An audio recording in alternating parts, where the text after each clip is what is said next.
with Braley Hart. Braley is assistant naturalist at National Wildlife Federation, specializing in creating engaging wildlife conservation content and ensuring the scientific accuracy and accessibility of educational materials distributed nationwide. With a master's in biology focusing on evolutionary ecology from the University of Northern Colorado and an honors bachelor's in wildlife sciences from Oregon State University, Braley's expertise includes intensive biological research and statistical analysis, environmental education, and diverse fieldwork experiences.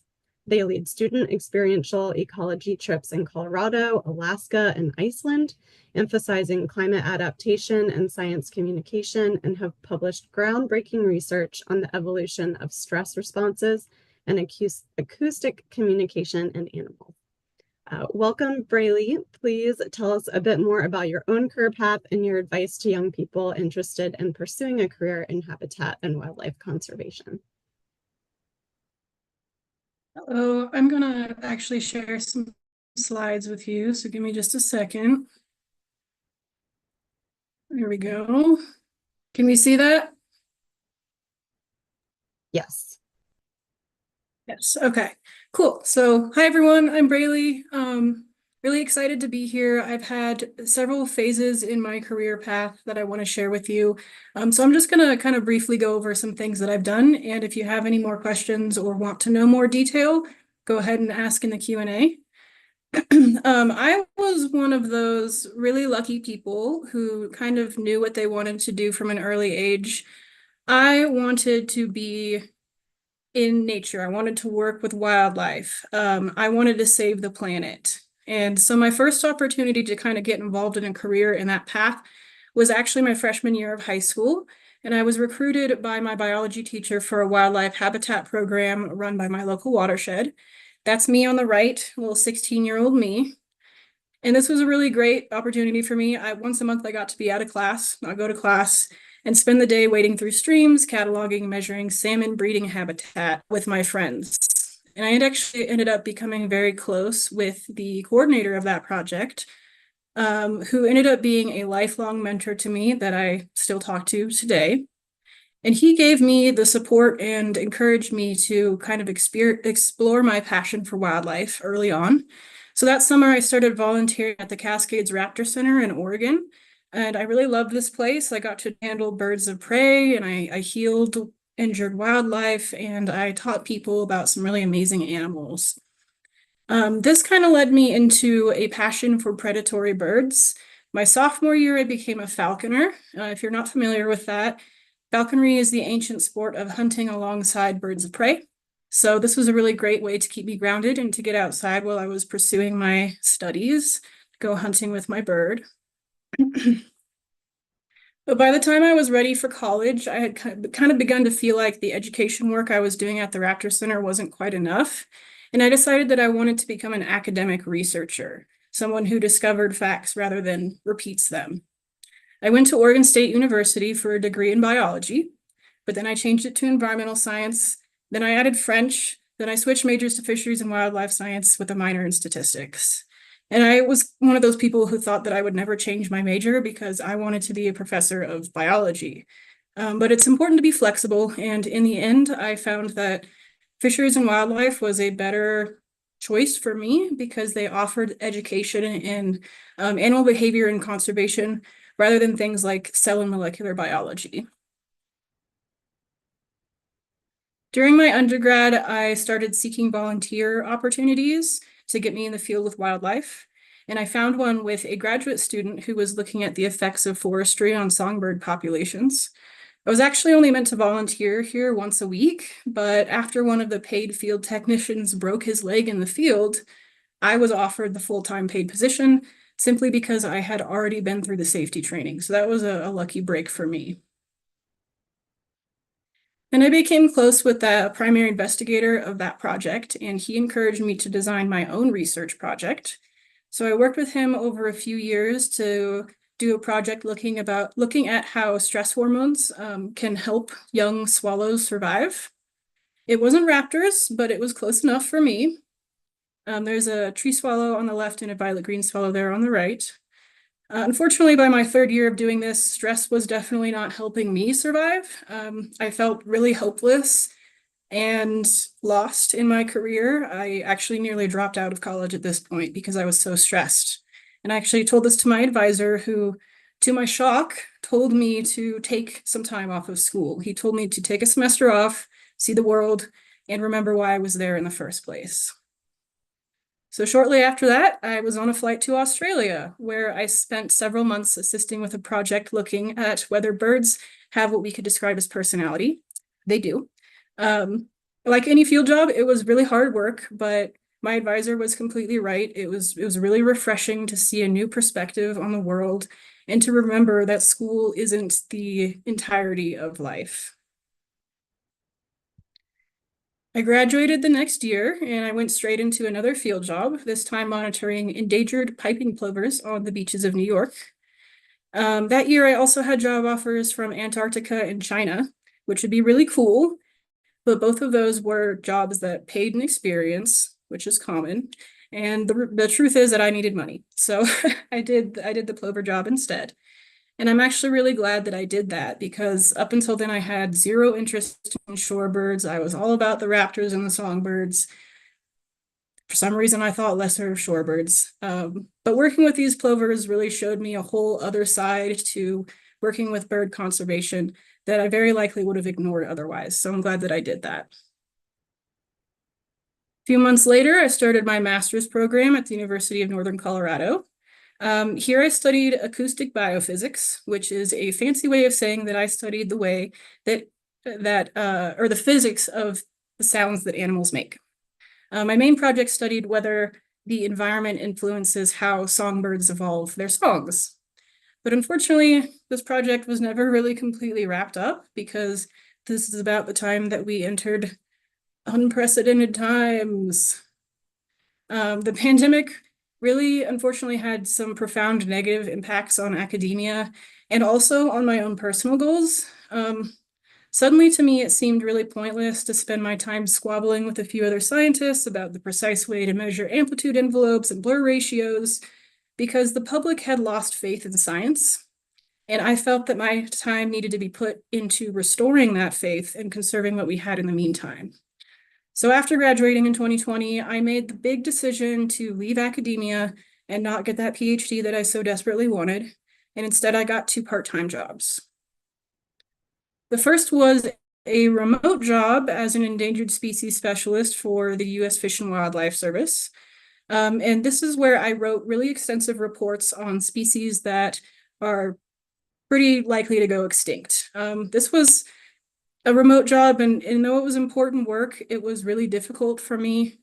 The mental and emotional demand of spending my days in a dark room, writing about precisely why, how, and when dozens of species are going to go extinct, well, it was a lot.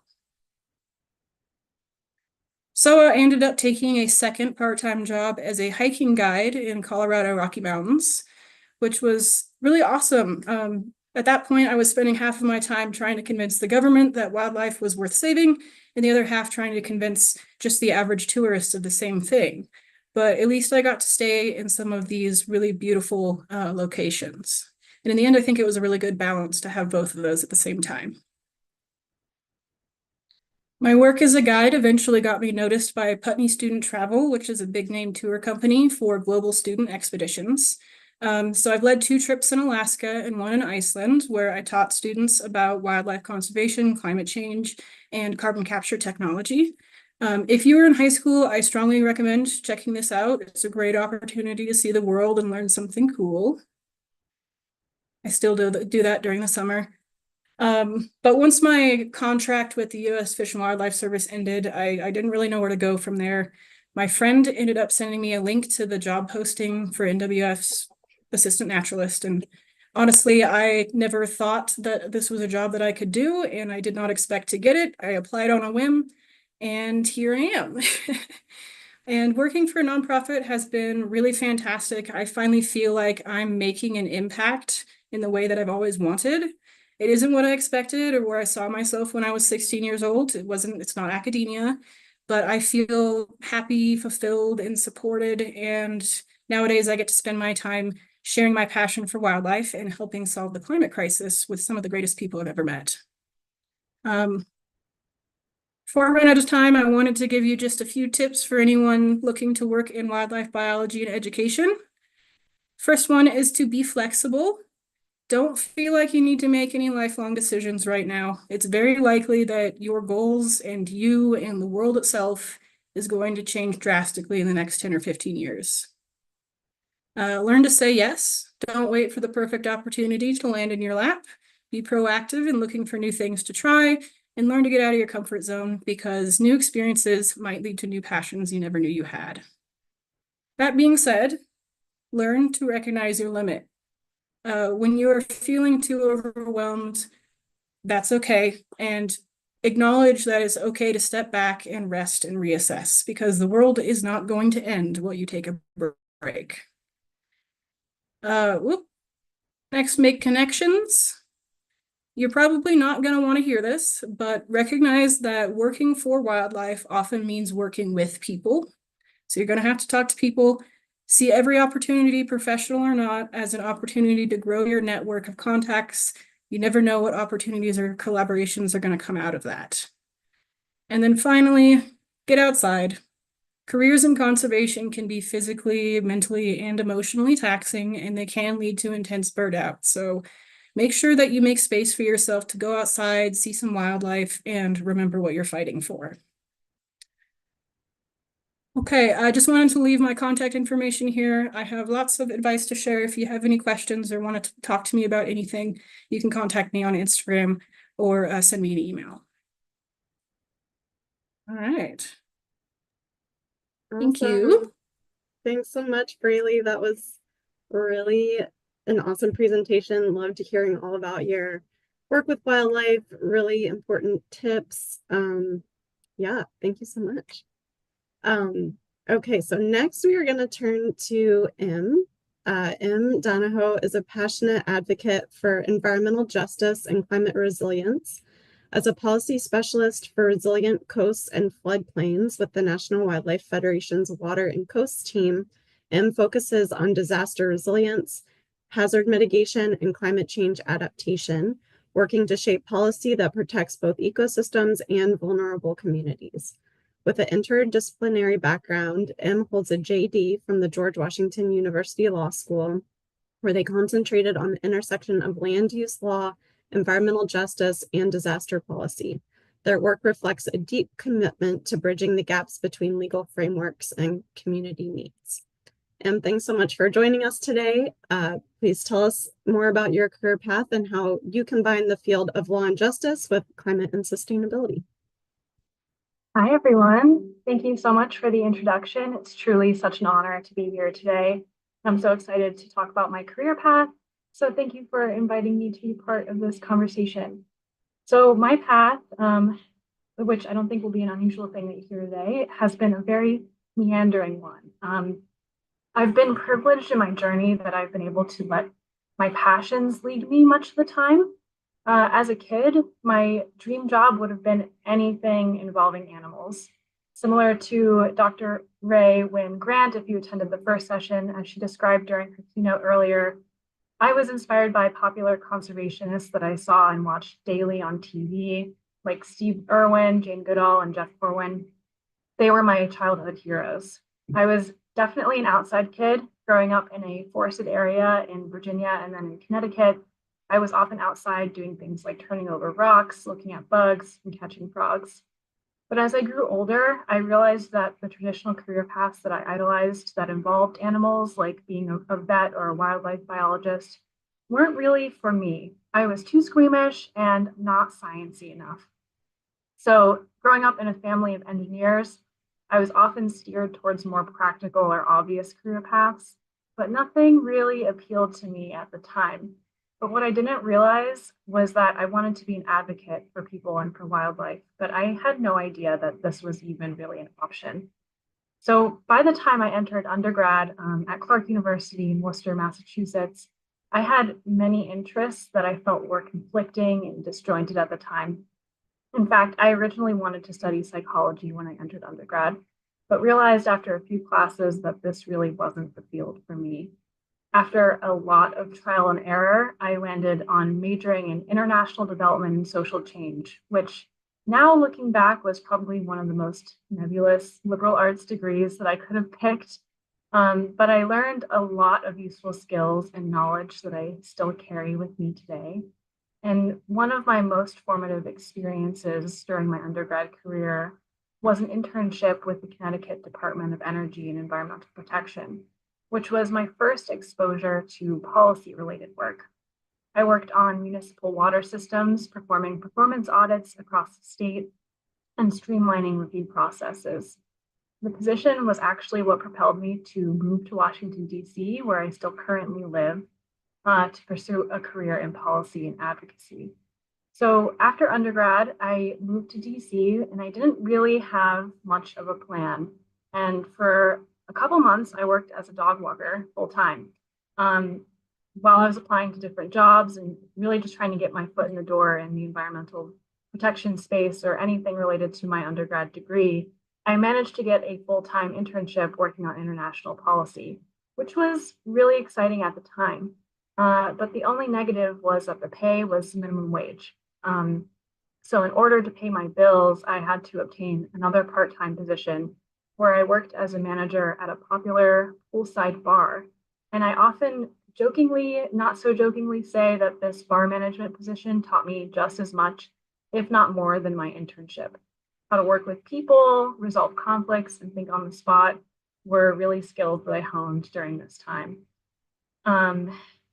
So sometime during these experiences, I realized that if I wanted to expand my expertise in how policy is made, I would likely have to pursue a law degree.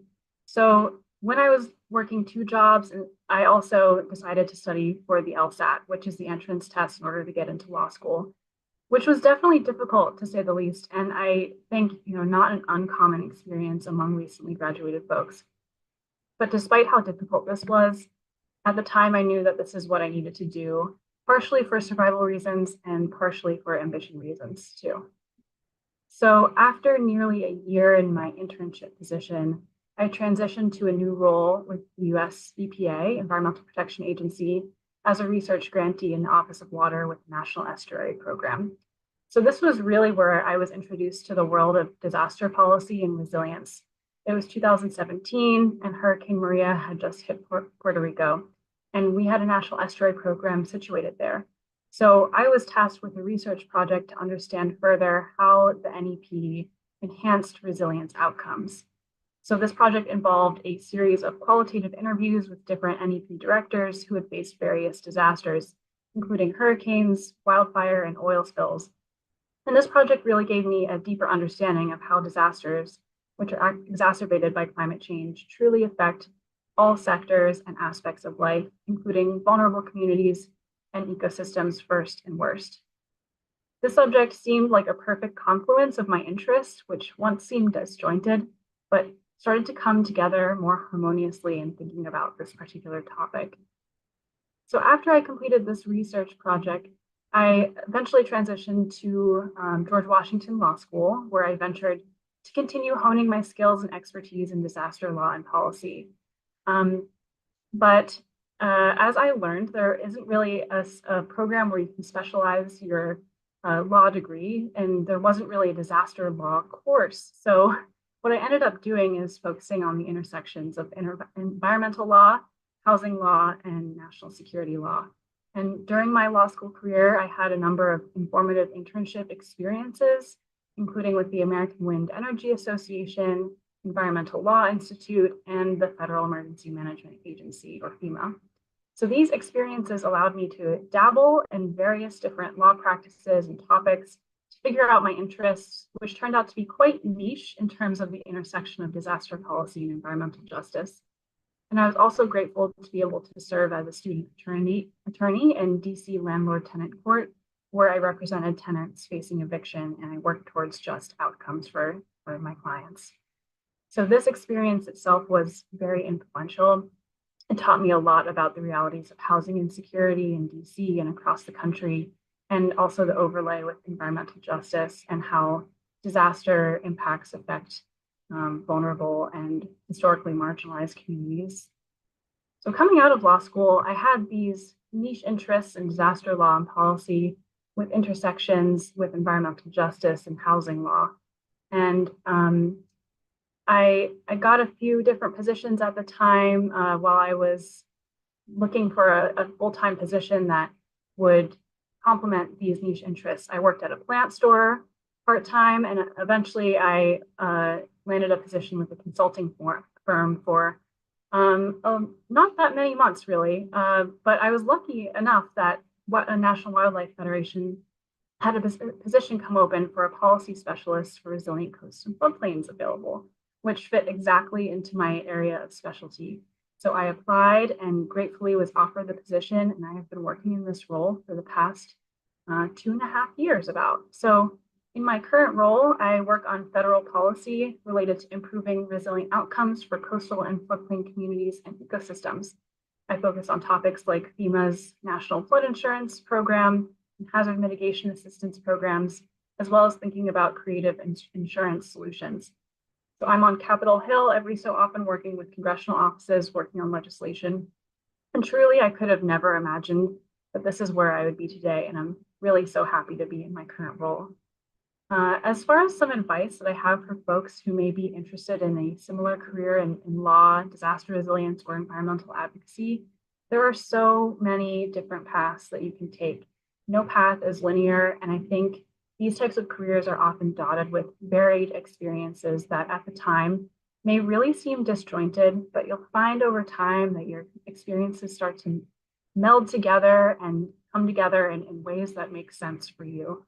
And I'd also say not to be afraid to explore broadly to find a path that makes sense for you and embrace those nonlinear paths. Career paths in advocacy often involve trial and error, so allow yourself to explore different roles in different industries if you're able to. And that's all I have today, so thank you so much.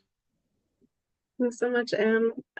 Loved hearing your unique path to NWF, and so glad that you're here. All right, next we are going to hear from Sheffy Thomas. After graduating in 2014 from Ithaca College, Sheffy Thomas didn't know where he was going to end up. The degree in film and photography meant starting in one of two places, Los Angeles or New York. Heading west, he pursued a career in the film industry, working in many aspects from assistant and talent management to director of photography. In 2017, Sheffy visited Alaska, and for the last 6 years, he has worked with guiding companies and continued freelance videography and photography. With a reignited love of all things wild, his current adventure is pursuing a master's in communication from the University of Alaska Fairbanks. Sheffy, thank you for sharing your journey with us today. In many ways, you exemplify the more organic career pathway that has become more and more common these days. So we would love to hear about your career and how you chose the directions you've gone in. Thank you so much, Courtney, and to the National Wildlife Federation too for hosting this awesome summit. I'd like to start with a land acknowledgement. I'm coming to you live from Tlingit Ani. I'm on the unceded ancestral homelands of the Occoquan, who have been stewards of this land since time immemorial. The Western name for this area is Juneau, Alaska. So it's been a wild ride since I moved here 6 years ago.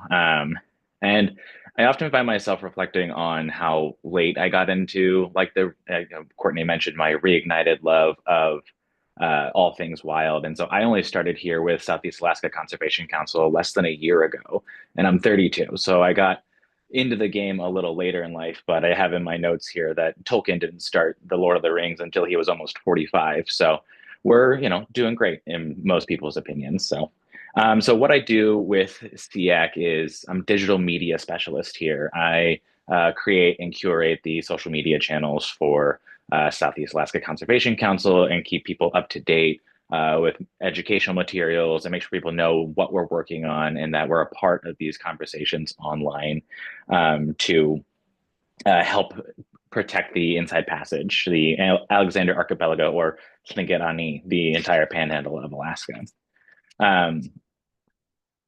That being said, I'm currently working on a whole lot of really great projects right now. A lot of organizational successes just in terms of things moving forward and things I get to kind of add to the conversation of conservation here in Southeast Alaska.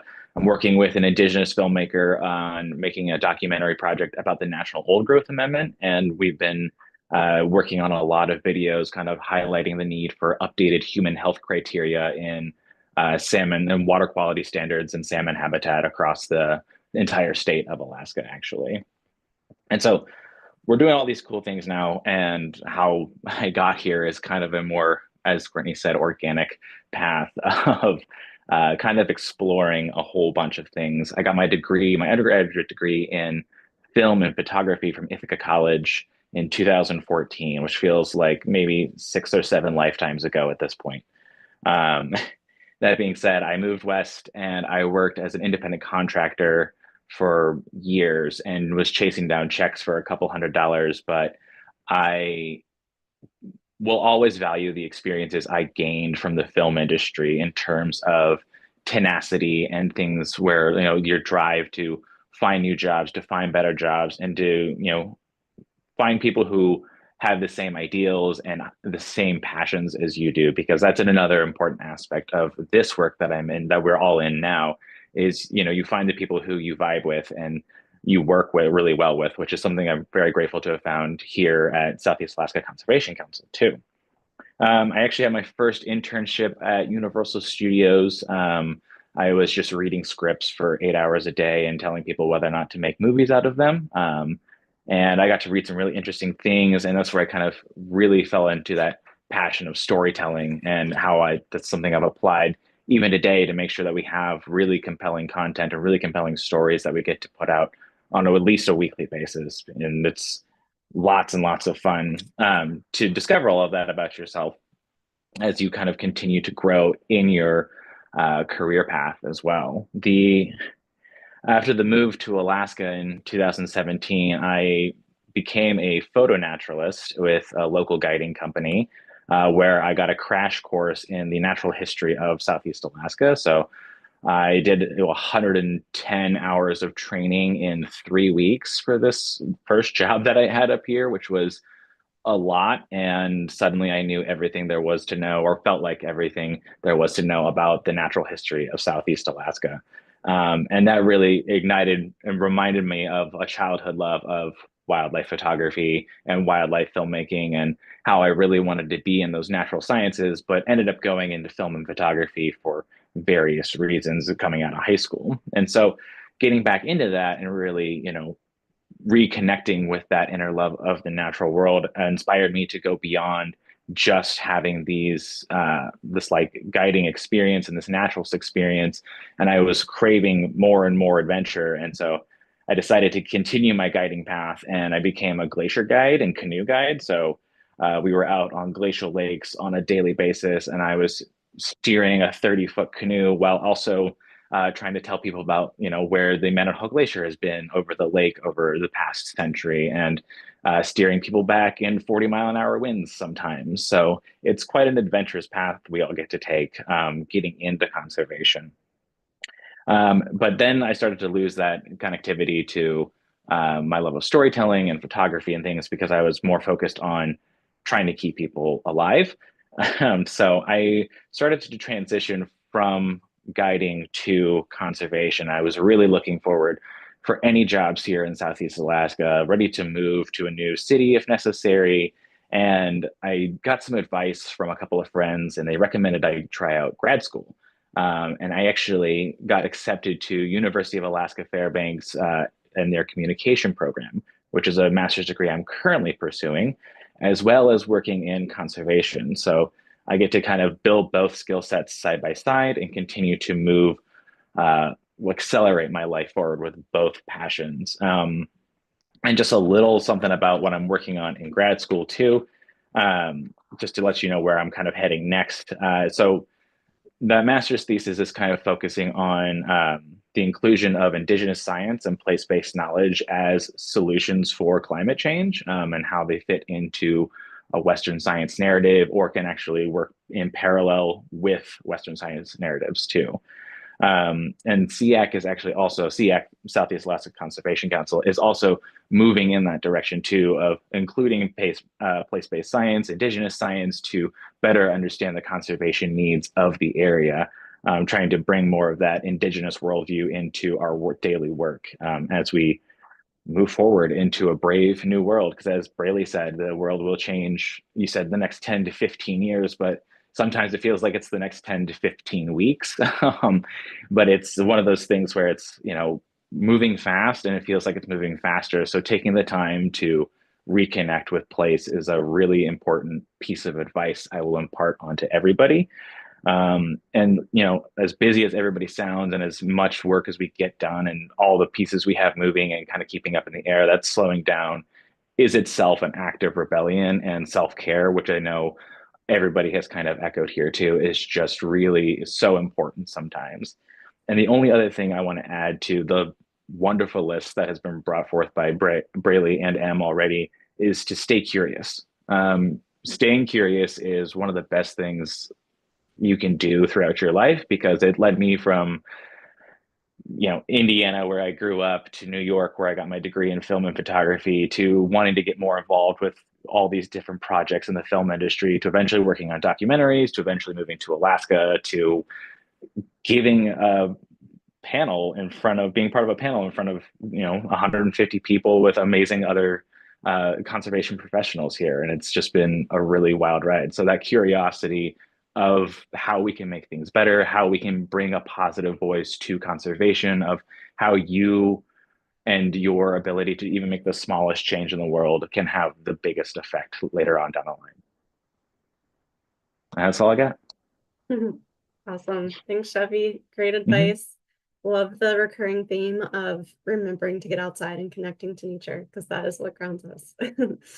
All right. So last but certainly not least, we are going to switch to Silas. And Silas, I believe you had some slides you wanted to share as well. So I'll go ahead and do your intro, and then we will make sure those are working correctly. So Silas Gilclay joined Prairie Rivers Network in 2024, so this year. Before Prairie Rivers Network, Silas worked briefly with World Relief Quad Cities. During his time at Augustana College, he served as a research assistant on the Silver Creek Watershed Assessment Project, a global ambassador, a sports reporter at Augustana Observer, and the president of the African Students Association. Silas is passionate about the intersection of public health and environmental issues. He is also dedicated to protecting the integrity of our waters and advocates for communities to have access to clean water and wetland protection. Silas, thanks so much for joining us today. You know the drill now. Please tell us more about your academic and career path and your recommendations to students considering their careers or seeking their next professional position. All right, thank you so much. Hi everyone. My name is Silas Gilclay. I'm the Climate and Water Program Assistant at Prairie Rivers Network. I started, as she previously said, I started in January 2024.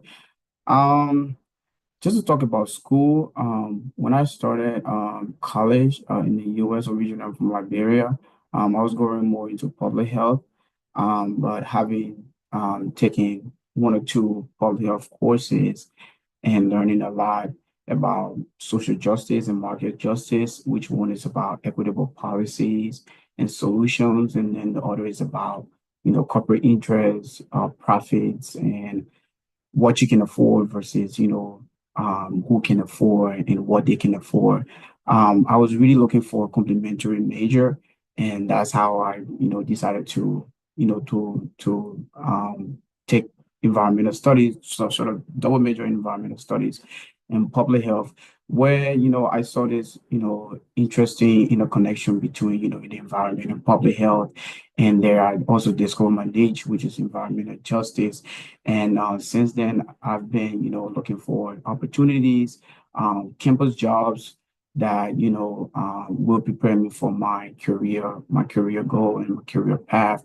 But one thing that during my time in college, I always, found myself looking for opportunities that will help me in the long run. So every time, I get an opportunity to work or to serve in a position, I always, ask myself, what is this thing that I'm doing that, that's adding value to me, and also where I want to be if I enter, if I get into a company or in an organization, what values, how can I translate my skills, to help. So I took a lot of public health and environmental justice courses just because, I was passionate about advocating for communities, especially on a resource communities that are disproportionately affected by environmental problems. And in my line of work, I started briefly at War Relief then, where I work as the health navigator for the Iowa program, the Iowa Resettlement Program, War Relief Capacities. And there I work with clients to become self-sufficient refugees who just arrived in the United States, helping them to become self-sufficient. So that includes food assets, health insurance, and also employment, overseeing all of that till they become self-sufficient and being able to adjust to life in the U.S. Right now, I'm at Prairie Rivers Network, and I do a lot of work on water policy, which involves community organizing, visual storytelling, public education, and awareness outreach, and as well as creating engaging content that will address clean water issues in Illinois. But going back to college, I've always asked myself, what skills again. I'll go back to skills because these things are important, especially for young professionals. Some of us, we may not have extensive experience where you want to be in your professional journey, but it's always important to pick up those skills along the way. So, and one thing that I had in mind was find a job where I could find fulfillment, even though I was passionate about environmental justice, but I needed a job where I also had the creative freedom to leverage my skills.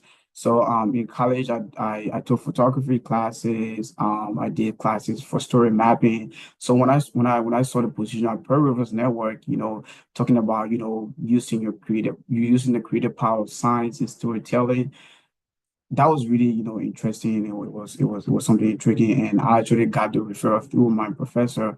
And when I started there, I started working with the comms team, creating content, going to lobby days in Springfield, to educate lawmakers about wetlands, how we need to restore wetlands that we've lost in Illinois, and also advocate for clean water. And a lot of that has to do with visual storytelling, creating um creating story maps for some of our signature programs, to have that sort of visibility out there, and also create messages that will resonate with people, teach people about the environment. So that's something I've been doing over the past few months I've been there.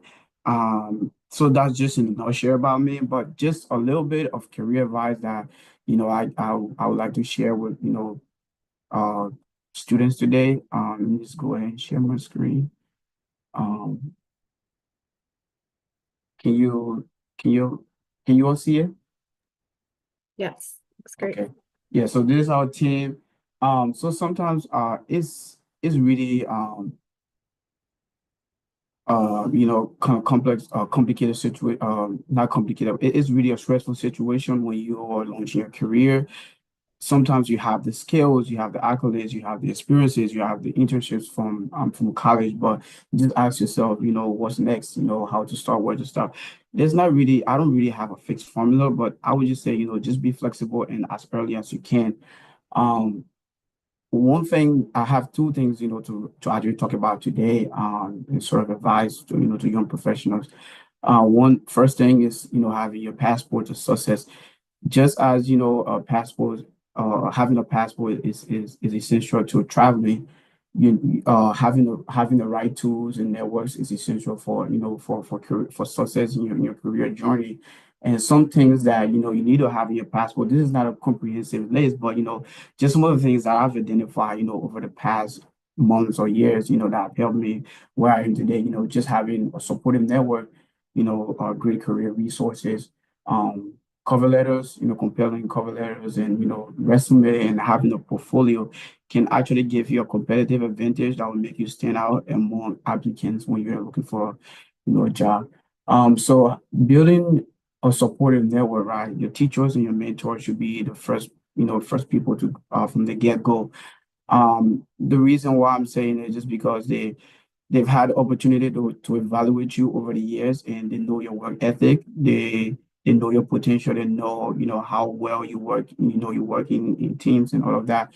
So, these people, they will help you, provide guidance, feedback, and industry knowledge, because they've been professionals for a long time, and also teachers who they are great people. They will vouch for you every day, any day. So they'll offer, letter of recommendations, and other advice that you need as you venture into your career. And another thing is just great resources. Like I said, just to pick from a few. Another resource, great career resource that you can check out that's going global. This one is really powerful. You can filter to almost anything you're looking for. If you're looking for a certain position you want to work, in a certain location, anywhere, anything that you want, you can use Going Global. And obviously LinkedIn, keep your profile, updated. And as simple as, Google search, if in your community, wherever you find yourself, one thing that I did in the past, just, Google conservation, groups or environmental organizations, and just go to the career tab and see what opening position that they have. And these are some of the ways to go. And personal branding to, have compelling cover letters and attention-grabbing resumes that highlight your relevant skills and experiences, and also craft a cover letter that showcases your passion for conservation, and also demonstrates how your experiences align with their needs. So the most important thing identifying that is to tell them what value can I bring to this company, or to that can I bring to this organization. It's not just about skills and experience, but what value can you bring that will change the work that they do. Um, Also create a portfolio. If you've done projects in the past, research papers, initiatives, you learn real world impact. You can showcase anything that you've done, with immediate impact, to show that you really have the experience, you have relevant experiences. Um, and then lastly, I would say this may not sound as super professional as you expect, but shoot your shot. It's really a stressful situation, getting out there, navigating the job market. But, it's all about you being proactive and intentional when you're launching your career. Take calculated risks. Speak up whenever you're active in social and professional spaces. Speak up, tell people who you are, where you're from, your backgrounds, your skills, and what value you can bring to the team. So it's always, the opportunity that you have to pitch yourself. It can be a 30-second to a minute page, and you can just provide. If possible, you can memorize it, but just something, to show that you have these skills and you want people to hear your story. Your story is the most important thing, especially when you're trying to build a career. So just based on my experience over the past and what I've done, these are just the little I have to share. So thank you so much for joining us today. Thank you so much, Silas. Really great suggestions and such an interesting career path. And thank you again to all of our speakers for sharing your personal journeys. Really fascinating to always hear everyone's unique paths to get to where they are, and then where you'll continue to go from here. So we are going to switch over to the Q&A portion of the panel. We've had a lot of great questions already come in, so I will do my best to get through as many as we can. The first one I think might be best answered by Braley, but certainly open to others if you have things to add as well. So the question is, I graduated in June with a degree in environmental engineering, and I am aiming to pivot more towards conservation/careers with animals. Major was very water engineering focused. I have a chance in my hometown to work at a non-AZA accredited zoo, but I'm a little hesitant to have a lot of my animal experience from a non-AZA zoo. Side note, they recently lost their accreditation due to financial issues. Is direct animal experience of any sort better than none, or will it put people off if my main experience so far is non-accredited? Is looking at grad schools a better route to actually to get where I want to be working, which is focusing on wildlife/habitats, probably forested areas, and then open to other suggestions as well. Yeah, I wanted to address this question because I think it's a pretty common one. This idea of does a zoo count as like wildlife experience? And it's a question that I asked myself when I was in my undergrad, thought about going into the zoo world, and I didn't, obviously. But my partner has just ended a 4.5-year stint as a zookeeper, and I've learned a lot from that. Which is to say that unfortunately, the zoo career path is very different from the research career path. Animal care is different from research. When I worked at the Raptor Center, I was doing animal care. If you're a zookeeper, you'll be doing animal care, but not necessarily working directly in the conservation line or working with habitats or behavior or anything like that. So if you want to be a zookeeper, it's actually, you don't need a degree for that. It turns out, if you want to be a zookeeper, it's best to do volunteer at a zoo, do internships at a zoo, and they tend to pull people from that internship pool. If you want to do research or, field biology or something like that, unfortunately, that zoo experience is not usually looked at as something that relates to that sort of job. And this is not even if it's AZA accredited or not, even if it is AZA accredited, animal care doesn't really directly translate to the skills you'll have in research. So for you specifically, I would recommend trying to find a field job or looking into grad school as you suggested. But for anyone who is looking for a job working directly with animals and animal care, I would say don't even worry about school that much. Just try to get into a zoo as quickly as you can. Thanks so much. And then Braley, this is somewhat related, but another one for you. The question was, I know Braley mentioned going from a wetland program to experience in raptors. And my experience jumping from different pieces of conservation work can be difficult, even when looking at entry-level jobs. How did you manage the switch? Yeah, so from the wetland stuff to the raptors, it was actually pretty easy for me because both of those were volunteer opportunities. I was still young, didn't have a lot under my belt anyway, but yes, it can be really difficult to switch from one specialty to another, and I did have some difficulty kind of shedding my identity as an ornithologist to become a full-on ecologist and naturalist. But the best way that you can do that is to kind of try to take some steps in between. For me, it was, okay, I love birds, but I don't necessarily only want to work with birds. So I'm going to study something about birds that I could apply later on. So I started studying animal communication in birds, but that opened the door for me to study animal communication outside of birds. So you can kind of take these stepping stone opportunities to build your experience in something that you can apply to a different realm of conservation biology. Awesome. We had a number of questions around fieldwork specifically, and I know a few of you mentioned that. So folks are curious how you were able to find fieldwork jobs or specific advice when looking for fieldwork opportunities, especially for folks who might not have connections in wildlife science academia. Yeah, so I can give you two really good resources that I found a lot of jobs on, and I think half of mine came from these. One of them was the Texas A&M Wildlife Job Board, which has jobs, internships, and volunteer opportunities updated all the time. Really great resource.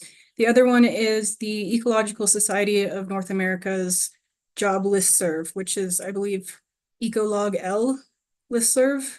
And that has opportunities from all over the country, all over the world that you can check into. As for getting jobs without connections, sometimes you just got to cold apply and do your best to apply what you have done in the past to this project. That doesn't always work. It hasn't worked very well for me.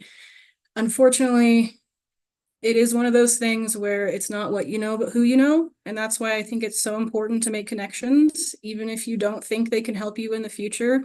Talk to people, see what they know, see if they know any opportunities, and work with them to try to figure out something. If you don't have academic connections, you've got high school teachers, you have educators, just random people that might have done something in the past. So keep your eyes open for any opportunity, but check out those listservs too.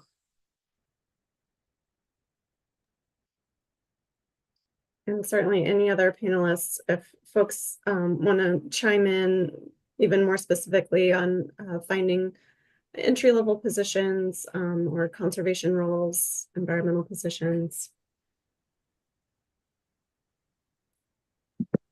Sure, I'm happy to chime in. The job market is difficult. It's not easy. And so I think, like Braylee mentioned, there are skills in different jobs that can translate to a different role that might be in a different topic. And so, if you have experience in comms or in research or qualitative research papers or white papers and that sort of thing, or writing blogs about it, anything, those skills are very translatable and can translate into different topics quite easily. And so, shoot your shot in terms of like finding those roles that amplify your passions, and cater your resume and your cover letters to to the skills that are required in the particular position, but where you have those skills that can translate over really easily.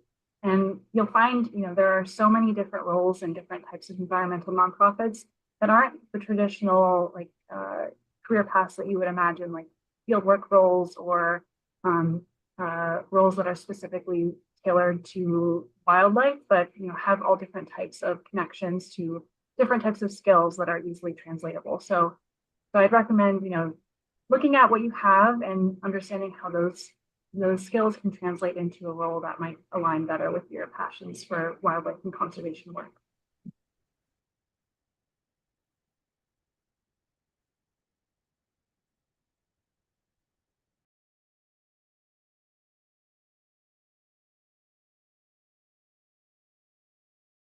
Oh, you're muted.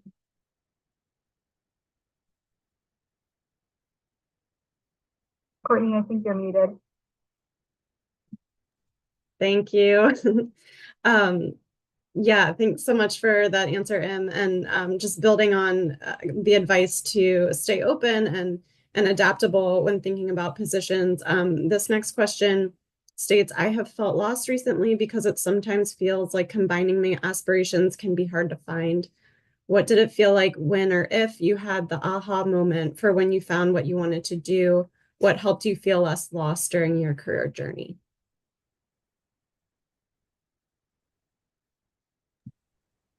Happy to take this one first and then pass it over to my co-panelists. I have a very winding path, and my interests change all the time. And I think that's a great thing. I remember that there was a talk that I listened to that really helped me, and this concept of being a multi-potentialite and understanding that your different interests can translate into something that you could have never imagined in the past. And so there was never necessarily one aha moment for me, but sort of just understanding that in my career path, all I did was just take the next best step for myself at the time. And that has led me to where I am today. But at the time, I didn't know that this is where I would end up, or this is even where I want to be. But I sort of, let my values guide in terms of the roles that became open to me, or potential opportunities that became open to me that seemed like they aligned with my values at the time, saying yes to those opportunities and then seeing where those opportunities lead me. And so there wasn't really like a moment where I was like, this is the thing. I think, my career will continue to evolve, and I think that's a beautiful thing. So don't feel, I understand the feeling of feeling stuck and lost, because I have felt that so many times in my career. But let that motivate you to to being open to different opportunities that could lead you to places that you could never imagine. And I think that's a really wonderful thing.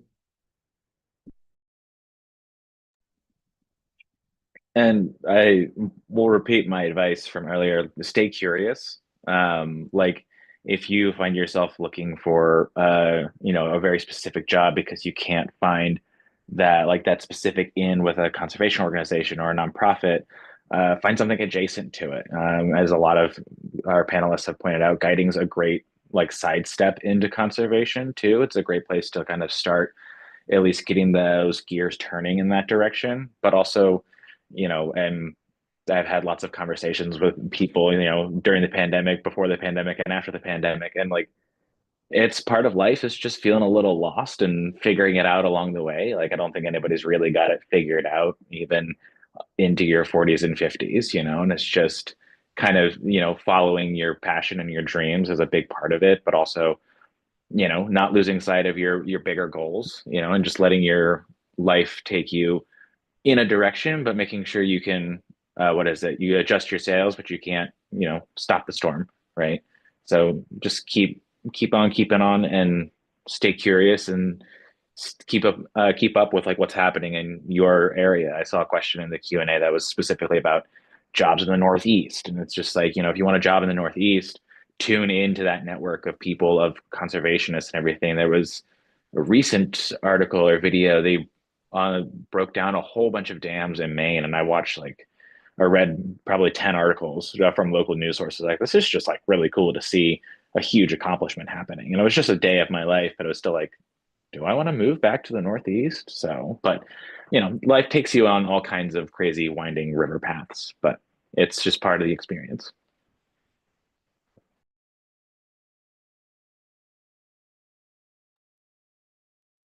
Silas, was there anything you wanted to chime in with, kind of on the mindset questions? No pressure, just wanted to give you the opportunity. Yeah, so I would say, the anxiety part of, starting your career is really, more. Sometimes you don't know where to start. Right off college, you don't even have it's an entry level position, but you're asking for maybe 2 to 5 years, of experience, and then you don't have it. But I would never give it, just give it a shot. You have some sort of experience, that can translate into what, you can bring to the team, and always stay positive. It is really, it's a draining process. Like you get emotionally exhausted and all of that. But the problem is, always be positive, and reach out to people. Like I said, reach out to people. 9 or 10 times, you get a no, you get ghosted.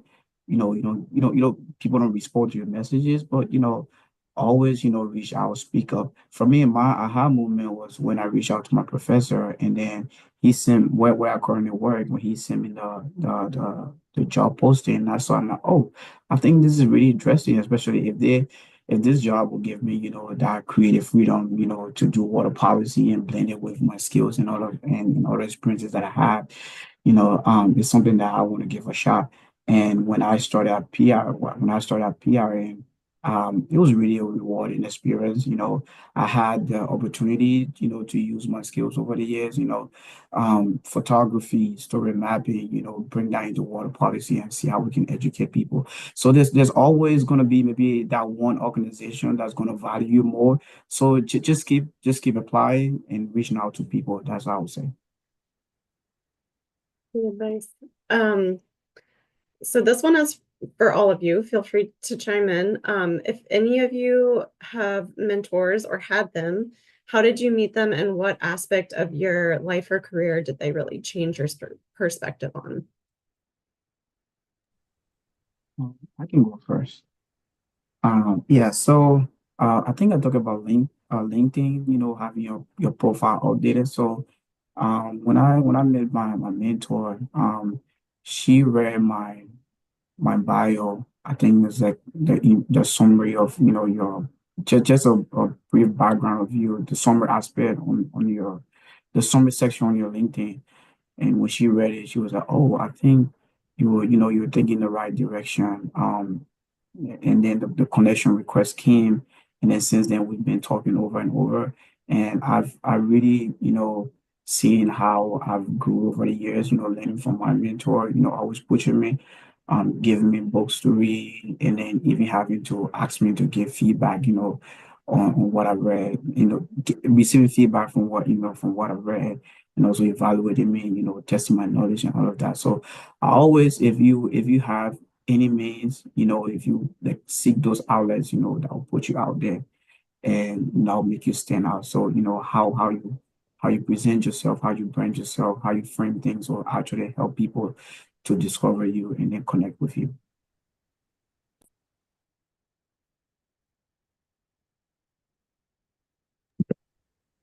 Happy to answer one.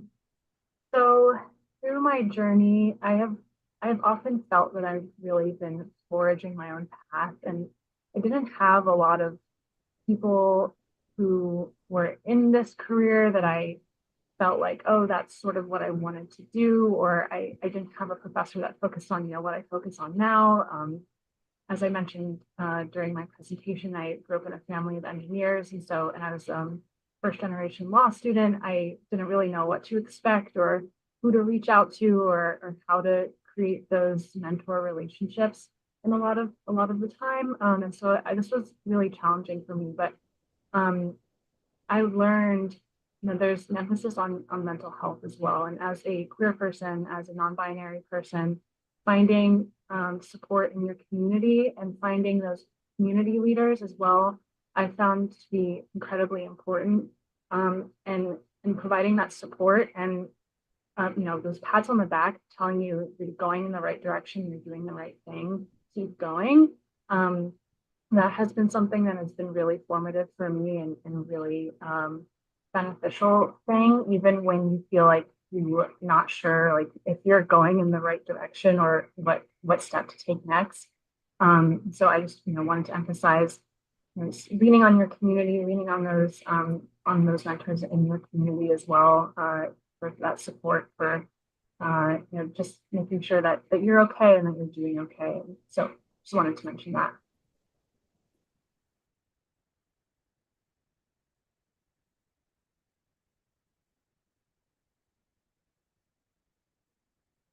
Any other thoughts on mentorships before we move on?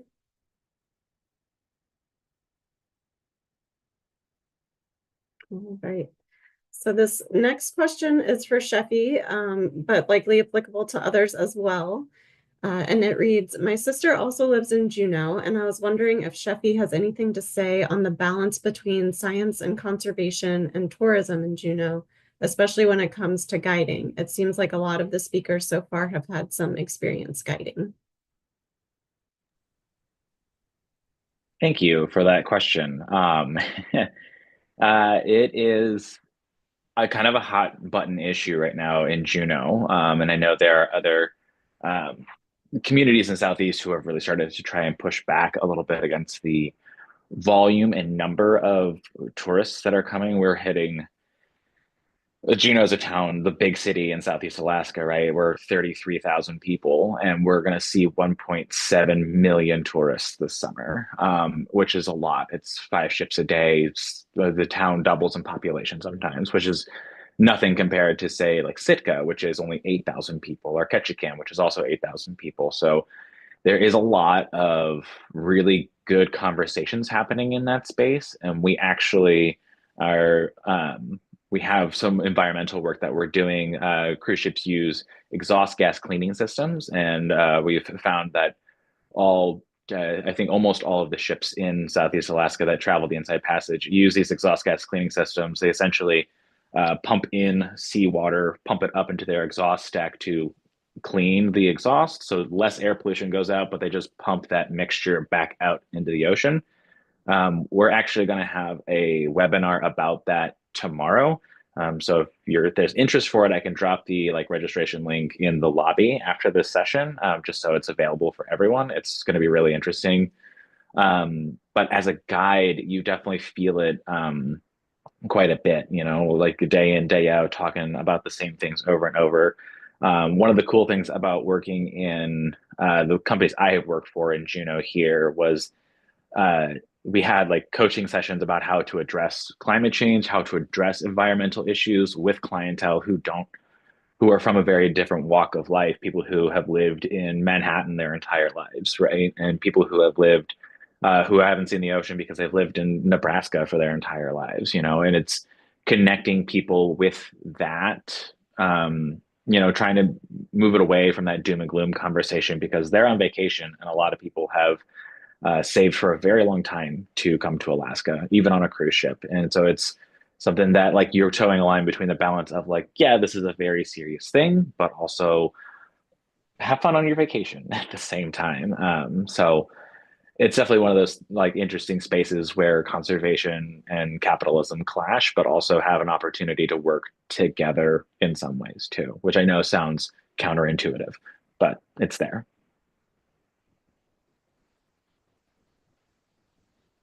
I can jump in too. This is also an issue, especially in Iceland.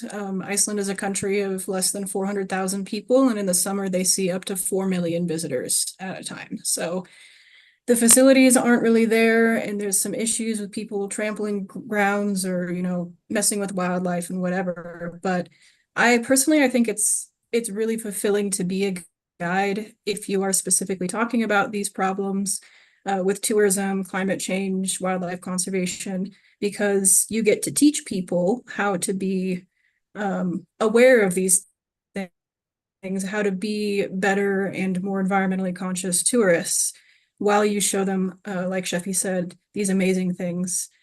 But yeah, it is a balance. It can be a little hard to justify, flying 16 people to another country and using all of that carbon just to see some pretty sights. But if you can turn that into an opportunity to teach people how to be better tourists in the future, I think it's an overall positive, and I really enjoy that aspect of it. Thank you both for that. And I did just want to note that a few folks have offered additional perspectives on the question of the need for a degree to become a zookeeper. And it seems that is becoming more the norm for that requirement to be present. Any additional pieces of advice? Yes, I saw that. My apologies. I didn't mean quit school and go work at a zoo. I meant that you don't necessarily need to throw all of your work into getting like a PhD or something for that kind of job, and that it is a separate path from research usually. But yes, that is true across the board for all jobs, that getting a degree is becoming more of a thing. So Thank you for that, Braylee. And we unfortunately need to wrap up. There are still questions to be had, lots of great info from our speakers and clearly lots of interest. So I will just give a minute if anyone has any last pieces of advice. I know you all have already shared a lot, but if there was anything you wanted to be sure to mention, now's the time to do it. And then we will wrap things for this panel. I just wanted to give one last shout out to guiding as a great sidestep into conservation. Braylee's answer to the tourism question also reminded me of one of the more impactful experiences of my guiding career. We canoed out to the Mendenhall Glacier, and this guy was literally from Nebraska, was chirping about he doesn't believe in global warming the whole way out there. He got out there and touched the ice, looked around 360 and just looked at me and said, I get it. And he understood, and you could see it in his face that he just like knew that like something I said and like the things that we were trying to protect with our like the conversations we were having like had gotten through to him. And it's those moments that in conservation and guiding and whatever you do, when you see somebody's light bulb click off like that, it just makes all the work worth it. I actually had a similar experience in Alaska on a glacier. 16-year-old dropped to his knees and wept and said, I get it. And he's going to school for climate change or climate science now. So can really make an impact that way. Very cool. Well, thank you all so much for your time and your great wisdom and sharing your journeys. We will have a bit of a 15-minute break before our next panel, so folks can stretch your legs, get some water, and then we will return at 3:30 for the second panel. Thank you all so much for participating, and see you back soon. Thank you. Thanks, everyone.